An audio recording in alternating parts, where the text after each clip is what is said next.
Thanks for listening to Baxie's Musical Podcast. If you like what you hear today, be sure to follow it, like it, share it, rate it, tell all your friends about it. You can also follow us on Instagram, Facebook, and TikTok for regular updates about future episodes. Today, we're brought to you by Metro Chrysler Dodge Jeep and Ram at Chicopee. Be sure to check out their state-of-the-art dealership next to BJ's and Big Y on Memorial Drive, or stop by metrojeep.com and drive home in your new Metro Chrysler Dodge Jeep Ram today. It's Baxie's Musical Podcast. Resistance is useless.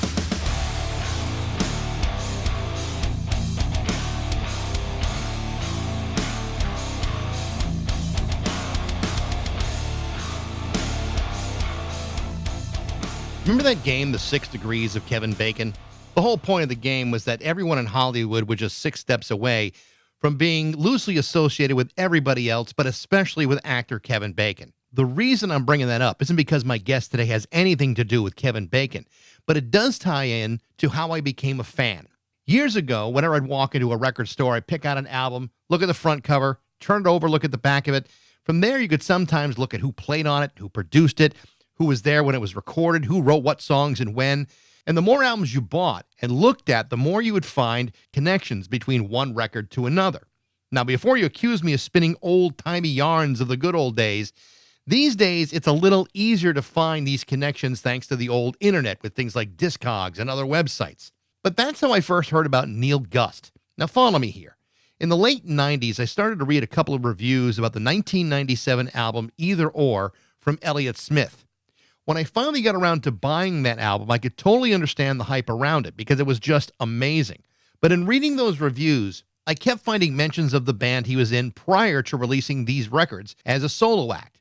The name of his band was Heatmiser, which he co-founded with Neil Gust in 1991 after they were both students in Hampshire College in Amherst, Massachusetts, which, by the way, is less than 28 miles from my house. They then moved to Portland, Oregon, and quickly formed Heatmiser. Neil Gust, much like Elliott Smith, shared songwriting and guitar duties in Heatmiser over the course of 3 albums, 1993's Dead Air, Cop and Speeder from 1994, and then on their highly praised final album, Mike City Sons, in 1997. This was a tremendous record that was recorded just as Heatmiser was about to fall apart, just as Elliott was beginning his solo career, and just after they had signed with a major record label. As expected, Elliott had a successful solo career until his death in 2003. Now, as much as I loved Elliott Smith, I found myself as impressed with the music of Neil Gust as well, especially once he formed his next band, No.2, in 1996. Initially, No.2 released 2 incredible albums, No Memory in 1999 and What Does Good Luck Bring in 2002. However, after a lack of support from their record label and any number of situations that fell before them, No.2 folded, with Neil Gust simply walking away from music altogether. He then went on to a very successful career as a commercial video editor. That was until 20 years later when Neil Gust resumed his music career in the middle of the pandemic and decided to work on a third No.2 album. The name of that record was First Love, and it came out in 2022. The following year, Neil Gust released The Music of Heatmiser, which was a great compilation of demos, live recordings, unreleased tracks, including a 1992 EP that had previously only been available on cassette. And if we were playing the 6 Degrees of Neil Gust, what you'll find are connections to a rich body of music that's finally getting the rebirth that it deserves. And so I was really excited to talk to Neil Gust from No.2 and Heatmiser on Baxie's Musical Podcast.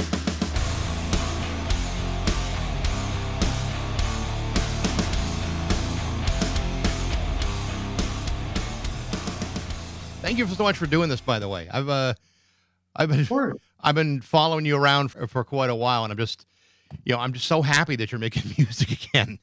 And I'm sure I'm not the first or the last guy to say this. It's one, it's about damn time, and two, it's really great to hear your voice again. Thank you. You're welcome. Nice. I'm sure it's not a real unusual story, and I'm probably no different than a lot of other people. I think I got introduced to Heatmiser after listening to Elliott's album Either Or.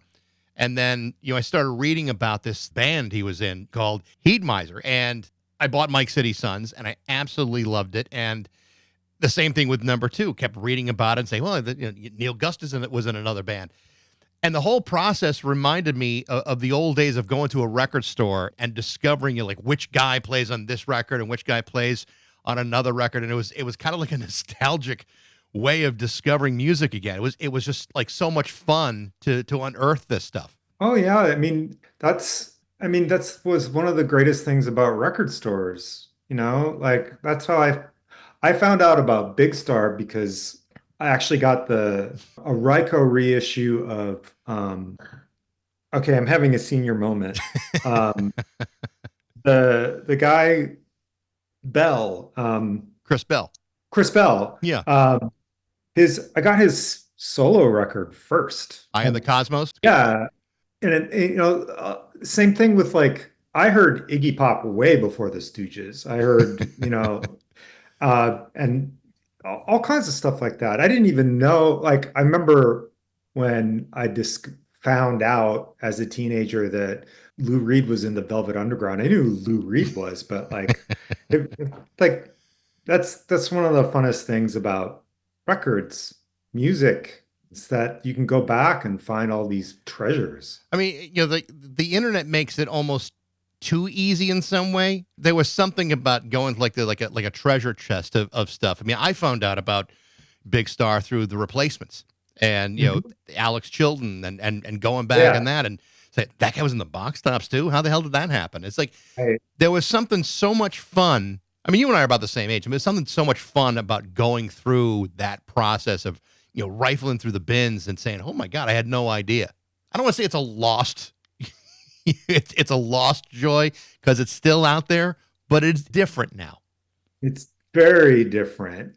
But you also have so much more stuff to go through now because, I mean, there's just more in front of you. Yeah, I don't know what it's like for younger music fans. Well, I mean, it's I hear from people all the time, there's no good music anymore. It's like, well, yeah, there is. You just gotta go out and find it. And even back in the day, it still required a certain amount of effort. And I'm so glad that I got the #2 record. I got the new Heatmiser release.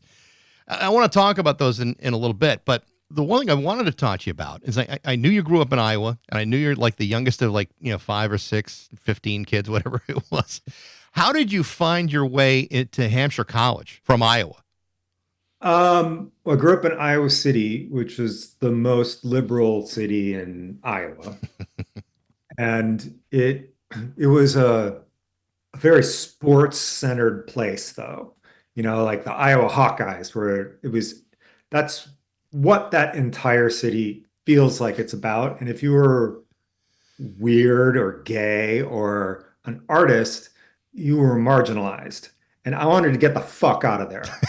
So I wanted out of there so bad. And it's a beautiful city. Like I've gone back and it's really beautiful people, but the sports thing I couldn't take. And I found out about Hampshire and you didn't get grades, and that sounded good to me. So I applied and I got in and they gave me money. Even better. So, it had to be like a huge culture shock for the idea of going to a school with 37,000 students as opposed to going to, Amherst, Mass, with the smallest school in that town of 700 kids. I mean, that's a pretty big difference between the two. Right. I didn't even apply to school in Iowa.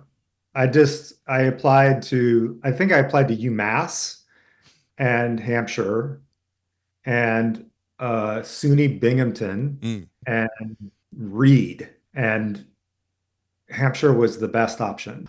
And like I said, I just wanted to get the fuck out of Iowa City. And it was a massive culture shock. And it was mostly because of the East Coast compared to the Midwest. Iowa City, in Iowa, people think Iowa City is sort of snobbish. But fuck, man, you get to the East Coast and suddenly you're confronted with like the class difference and it was a real shock. I grew up just outside Providence, south of Boston. And different from you, I wound up going to school in the Midwest. I want to go to Marquette in Milwaukee, and then eventually coming back here. And now I live like I don't know, like 24 miles away from Amherst. So I'm very much aware of it, but I also know the difference between like an East Coast Midwest culture shock. It is a big deal. You like it? I do, because for me it is kind of like coming home, but there's also a huge difference between Western Mass and the eastern part of the state. Sure. That's Yeah. that's pretty stark also. Yeah, for sure. So when you get to Hampshire College and you leave Iowa, I know that that in Iowa and with your family, you had a bunch of older brothers and sisters. Yeah. Were you in a situation where like they were the ones who kind of were informing you about music at the time? I mean, I know that happens a lot in families. It's always the older brother, older sister that's got a bunch of records, and the younger kid winds up learning all that stuff. Yes, totally. I have five brothers and sisters. I'm the youngest, and I have a step brother who I'm also younger than. And everybody was huge music fans, but especially my brothers. And on top of that, my mother's twin sister lived in Chicago, and she had three sons who were about the same age as my older brothers and sisters. And they were fanatic music fans, and they saw everybody. They saw Led Zeppelin, Pink Floyd, the Ramones, the Clash, everything. And they would come visit us, and they would bring stacks of records. And that's where I heard that's where I heard Black Sabbath, Rolling Stones, Led Zeppelin for the first time. And I was really, really young. And one of my cousins would put the speakers on the floor and a pillow in between them and was like, put your head here and play Led Zeppelin 2. And like I was 6 years old. It like changed my life. Whole lot of love in headphones or two different speakers. It'll blow any young kid's mind. What is and what should never be, like the dun dun, like, okay, I've arrived. I wanted to be. I loved records from when I was an infant. I would carry them, and I loved music, and the Beatles and Simon and Garfunkel and Three Dog Night. I just loved all this stuff, and I had a record player from when I was just a little kid. I used to pretend I had a record player. My sister said I had a puzzle that had like a big puzzle with a elephant and the trunk, and I would take the trunk and put it on a record like it was the needle. That would set no alarms off for parents, I don't think. There was no reason to worry about a kid that way. So the kind of music that you were like at the college age, what were you listening to in college? Like say, like as like right before you were meeting a guy like Elliott at Hampshire College, what were you bringing to it? It was REM was like I was so dedicated to that band, and then everything that came from being an REM fan. Everybody, like the Replacements and Husker Du, and Minutemen, and then I was also into like In Excess. I was from the Midwest, so like I liked anything that REM liked, I liked. But then I had this like older brother influence where I loved Aerosmith and I loved Led Zeppelin and anything that was like heavy rock, really loved. So when you meet Elliott, and my understanding is you met him pretty early when you got there, was he kind of on the same track musically as you were, or were there other things that just connected the two of you together? So there was a lot that was the same. We both loved AC/DC, and he was from Texas, so like metal and hard rock was just part of his thing. But we also, I think the thing that made us realize we were on the same page was this record, Blood and Chocolate by Elvis Costello, and then King of America, which had both come out like in the same year, like within 6 months of each other or something. They're really different Elvis Costello records, but they're both great. my favorites. Yeah. And we loved those records. And then we just started comparing, what we liked. And that's where I think really early on, we both found out about Tom Waits and Swordfish Trombones and Rain Dogs. And that was so weird and cool. And um, what else did we learn about the first year of school? I can't really remember. Once we started living together and bought CD players, started buying all different kinds of things. And that's where found out about television and Cabaret Voltaire and Yeah. Can, like just weirdo stuff. At the time, it seemed it was weird. Like I'd never heard, I didn't even know about prog rock or anything like that. So when you guys started to play together, was it harder edge stuff? It was or more like a Oh, REM stuff. it was all acoustic. So him and I started recording together. I think we borrowed someone had a 4-track. We borrowed it and then we started renting it. And it was all acoustic. One of the first songs we recorded together was an acoustic version of a Circle Jerk song called "When the Shit Hits the Fan." Which is perfect for an acoustic version. Right. Yeah, I yeah. think theirs is even acoustic, but like we recorded it. And then we would perform together like once a semester, doing covers and some original stuff with just the two of us on acoustic guitars. And it would be like Elvis Costello covers, Tom Waits cover. Um, Plenty of stuff. Plenty of stuff. yeah. So after you graduate, you both decide of all places to go is Portland, Oregon. And there was a scene going on in Portland at the time, but what was it about Portland that drew both of you out there?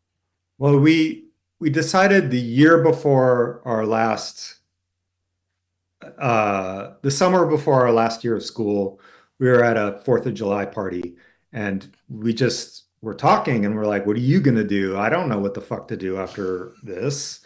And we were like, let's be in a band. And we got really excited and we were gonna do it. And we didn't know where to go. And the first idea was to maybe go to Chicago. But then it eventually became clear that it would be easier to go to Portland because he was from there and he knew Tony.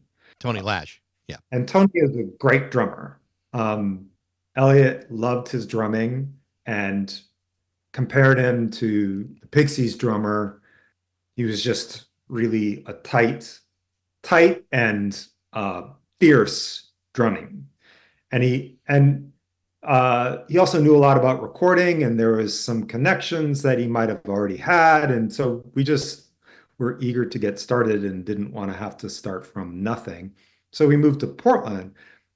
Elliott had also come back to Hampshire one summer with Super Fuzz Big Muff and was like, this is really crazy, but everybody loves this in Portland. And so we knew that there was something happening there, but we had no idea like what was cooking in the Pacific Northwest. I didn't. Elliott might have, but we kind of didn't really know. And we just arrived at this time when is in the process of exploding with Yeah. bands. So you guys have been writing music for a while at this point. And one of the things that's interesting, especially as Heatmiser begins and you guys start to do something with it, is you're the two of you are writing independently. Was it ever a situation where you guys were competitive as songwriters, or did you both kind of motivate each other to get better? Well, both. I mean, we came at it from really different points of view. My songs were really simple and his were really complicated. And I think we had the effect of sort of he made mine more complicated and I made his more simple. But that was we wrote together and recorded together for years and years. And we just evolved into this thing where we wanted a twin guitar attack and we gave each other space to create these twin guitar things that were fun to play. And it all happened really fast. Yeah. So What's interesting about it is so you're in Portland. There's a lot going on. You guys, two guys from Hampshire College, you head out there. It's not like you knew some people out there, but It does sound like there was a very quick turnaround between you graduate, you get to Portland, and all of a sudden Heatmiser forms. I mean, did you feel like the quality of that band developed really, really fast? Because it seemed like that's the kind of thing you notice about that band. Every year, every album, it just gets like you're finding your voice more and more. And by the time it's ending, it's like, all right, this is now not just a really good band, it's a great band. And it just seemed like, you had found that space before it all fell apart. Yeah. I think, I mean, being in school together and just playing with each other as much as we did, and also kind of coming to terms with like, well, this is what we're going to do and deciding on it. Like that whole process happened before we arrived in Portland. So we arrive in Portland, like, we had like 20 songs and threw half of them away. And, and we're just writing more and more. So once we arrived in Portland, we were ready to go. Yeah. We were dying to go. Like it couldn't happen fast enough. I remember feeling like, oh, this is taking forever. And then, looking back at it, like the first time we went into the studio with the four of us, it was great. I mean, it sounded, I wish we'd put that out initially. And then, like stuff was happening so fast in the Pacific Northwest that there was this sense that we were already too late, like to be a rock band in 1992 Yeah. in Portland felt like you weren't leading anything.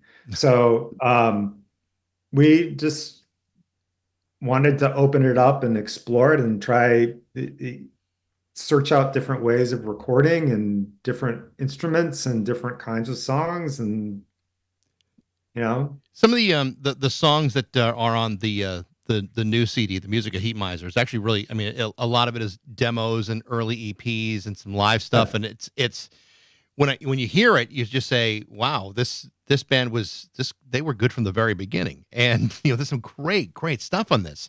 Were these songs that you? Why were these songs not released? Say like, on the first record or the second record? Good question. I it's at the time we were obsessed with recording and really wanted perfection and wanted to spend time on it. And I think we looked at it like it was demos and that we would go back and fix stuff and that we would make new stuff. And it was really just to have a recording to try to get a record label. We didn't see it as like, oh, we're making a record now. It was just get down what we have. We have no time to do this. We have no money. We'll just do it really fast. And later on, we'll make the real thing. And so we were very well practiced and disciplined. One of the things that about Heatmiser that's kind of unusual in a lot of ways is that before you get to the point where you release your best album, all of a sudden things are already starting to change between you and Elliott, and people are looking at Elliott as a solo artist, and he seizes upon the opportunity to do so, and by the time you get signed by a major label, it's pretty obvious that you may have played the whole thing to its end by Mike City Sons. Tell me a little bit about that period where you're starting to see kind of this drifting of careers, yours and his. How did that all come together at that point? It was a confusing period. In retrospect, it all seems really obvious, but at the time, living it, it wasn't clear. And it felt like the band had achieved this thing where we signed and we bought all this gear and made our own studio. It was what we all wanted. And like Elliott could use it to record his own stuff and anyone could use it. Sam could use it to record his band. And, we just looked at it like it was this, we bought a playground and we'd arrived at this amazing opportunity. But in practice, it didn't turn out that way. Like as we, week to week, month to month, I just found that I was there by myself all the time. Yeah. And everyone was away and there was no communication. And, Elliott never said, I want to leave Heatmiser. Never said that. He had plenty of opportunity to, and so it was confusing and it was weird. Like it's very hard to explain. The only thing I can really imagine it being, it's just like being in a marriage where stuff is changing and you don't understand why, but there's no communication. But unlike a lot of situations, including marriages, it sounds like even as the band is falling apart, it's still very amicable. You still have a friendship with this guy. You've been friends with the guy for years. That Oh doesn't yeah. sound like it ever really went away. So as he's going off to a solo career and a pretty prominent one, I mean, did you feel any remorse or jealousy about that, or did you just say Oh, good for him? totally. Yeah. I mean, first I was like, this sounds great, man. Like, this is amazing. It sounds fantastic. I remember, like, especially with the song Last Call on his first solo record. I loved that song. And I was like, we can do stuff like, yeah, man, this is great. Sounds amazing. And him recording by himself wasn't so different than what it was like being in school together. We were just always doing stuff and it wasn't always totally together. We recorded by ourselves and worked on each other's recordings. And it was kind of like, that's how it is. When it started to pick up for him, what was weird was that there's what I felt was like a draining away of attention and resources from what we were creating together, and it was confusing. And on top of that, it was what he was doing was really good, and I wanted to level up too. So I was motivated to become better. And part of that motivation was admiration, jealousy of how does he like he seems to have cracked a code or something. Like these are really good. And I started to see how he was doing it, and I was trying to apply it to what I wanted to do as well, because I had my own thing and I had my own interests and my own passions and what music like made me feel what I felt inside was like propulsive rock music. Loved it. I Yeah. still love it. And I that's what I wanted to make. And I wanted to trying to figure out like how can I improve what I want to make, learning from Elliott what he's doing, but still stay true to what I felt that I wanted to make. And it was really hard, partly because the support started to disappear. And the thing we built together just started to seem sort of ghost-like. All it would have taken is some communication, and there wasn't any. Yeah. Looking back at it now, that had there been communication or had not, record companies pursued him as a solo artist, considering how you were kind of drifting apart, maybe artistically, or how you were writing music, do you think Heatmiser would have stayed together had that stuff not happened? Or do you think you would have drifted apart anyway? Or is it hard to tell? I don't know. I mean, being in a band is hard, and that band was hard Yeah. because there are a lot of really talented, strong-headed people who are pursuing their own like vision of what is good. I know it's a tough question, almost an impossible question to answer because it's so speculative. But in the moment, do wonder what if this had happened or if this hadn't happened. And as he goes off his solo career, you form Number 2, and I love the story about how the band was kind of named almost by accident.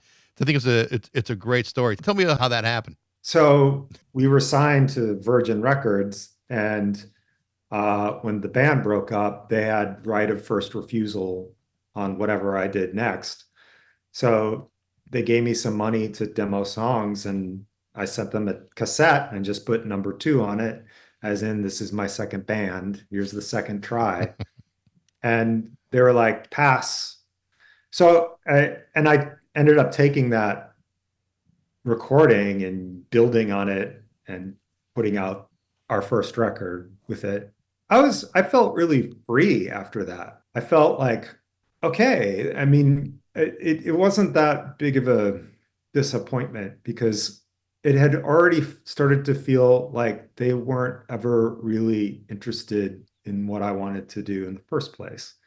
So I was like, fuck them. Make something cool on my own.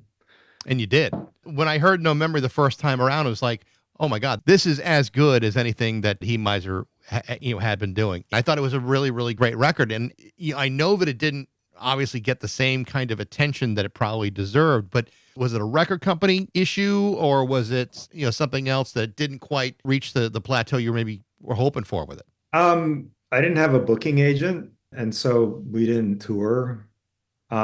We did some stuff that kind of came our way, but and Heatmiser never had a full-time booking agent either. It was just the first few tours were booked by our manager, JJ Gonson.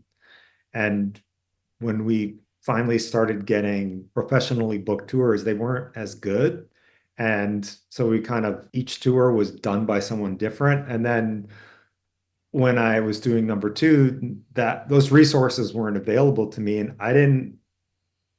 I was working a day job. I couldn't do it myself. And I think more than anything, we didn't build our audience. You recorded the second album. What does Good Luck Bring? Elliott helps you on the one track, Who's Behind the Door. I want it being one of the last things you guys would do together, if not the last thing that you would do together before he died. It was our last. Yeah, that was the last. Tell me about that. I mean, here's a guy that you've known for a long time. You've had this history, and at some point soon after this, he's gone. I mean, that had to be really a terrible, difficult loss to lose someone like that who had been such an important part of your life. Yeah, by then it had been many years since we had lived together and were working together closely, and everything had changed. Yeah. So when he died, I hadn't talked to him for many months. And I don't know what else to tell you about it. No, I understand. After that record, though, and after it came out, you walked away from music for a good long period of time. You actually wound up going into commercial video production, moved to New York. You actually had a really successful career doing it. Tell me about that, about how you transitioned into that. When Heatmiser ended, I had to work. I had to get a job. And I ended up getting a job at a design agency in Portland called Johnson and Wolverton. And they were transitioning into motion design. And I got a job. They taught me how to use the computer. I was like a production assistant in Photoshop. They taught me all of that stuff. I didn't know any of it before I started working there. And one project came up where they wanted video, and I just opened up the software and it immediately made sense to me. It was so much like recording music, and it seemed really obvious how you would put visuals to music because you can just see it. And they were like, "This is great. You're the editor now." And I just started cutting their stuff, and suddenly I had a reel, and when I took it around New York, it seemed like I could get work. But then I ended up working for the same people in Portland when I moved to New York. Yeah. They closed their shop in Portland. They moved to New York around the same time. And bang, it was a little bit like we've been developing all this stuff, an approach that immediate just got transferred to the client that we were working for, which was Jaguar. And it looked really cool. It was all music driven, and it was just fun. It was like having a hit song where something that we made just caught on, and all of a sudden it was like a success. It was super fun. So after all of that, what made you want to start going back to music again? I mean, it happened around with COVID. Was it the inactivity of COVID that brought you back to it, or was it something totally different? It was before that. I'd made, there were periods where I just had to stop being in advertising because my relationship to music was changing and I didn't like how it was changing because I was finding music to go in ads, and it changed the way that I listened to music, and I didn't like that. I wasn't feeling it the same way. And so I would take stretches of time away from advertising to just try and record. And you could, at first it was just in GarageBand. You could do it all on your laptop, which was really a new thing.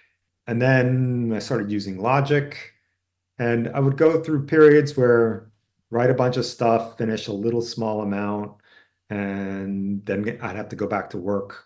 And then I just hit a point where I really wanted to make a record again because it's the thing I like to do the most. I like all parts about it, the visuals, and I could make video now entirely by myself. And I you can do everything in your bedroom on a computer, the whole thing.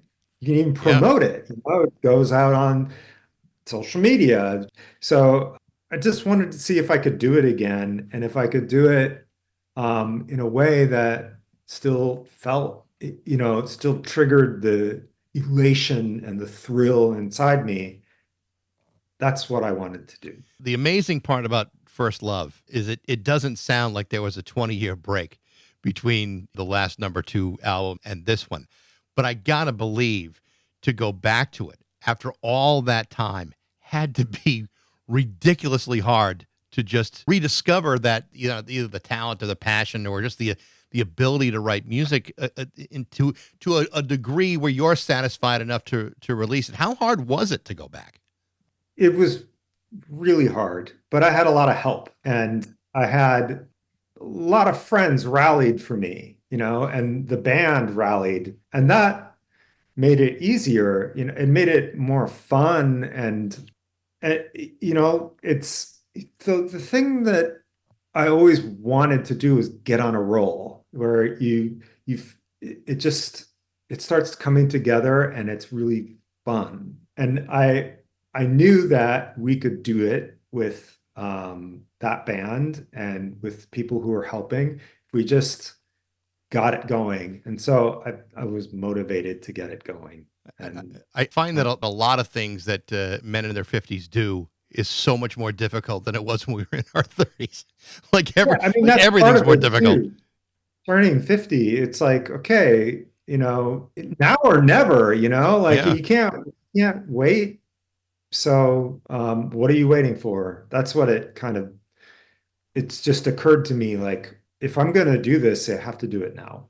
So let's talk about now because this album First Love came out in 22. Where are you now? Are you working on new stuff? Are you looking to record again? I've gone through periods where I recorded a lot and then periods where I just stopped. And it's First Love was very much about trying to reconnect with the kind of music that moved me as like a little boy, Hmm. right? And if I'm going to do it again, I want to do it as an adult. Hmm. And that is way more complicated. And I haven't really found the right path yet. I also need to work, and I want video to be a huge part of whatever I make for the rest of my life. I love the combination of music and video, and it takes a very long time to do and a lot of resources. And so it all is just moving very slowly. I hope you come up to bat with it and comes out because, like I said, I've got just about everything you've ever done, and I appreciate you coming back. And it's great to have you performing again. Thank you very much. Appreciate it, Neil. This has been great. I appreciate the time today, and best of luck with what's coming up next. Thank you so much. My pleasure. Thank you, Neil. The name of the new Heatmiser compilation is called The Music of Heatmiser, and the latest #2 record is called First Love. They are both fantastic. Thanks for listening. I hope you enjoyed it. If you did, you can email me at bax@rock102.com. I'd love to hear what you think. Thanks again to Metro Chrysler, Dodge, Jeep, Ram, and Chicopee for their support, but most of all, thanks to you for listening to Baxie's Musical Podcast.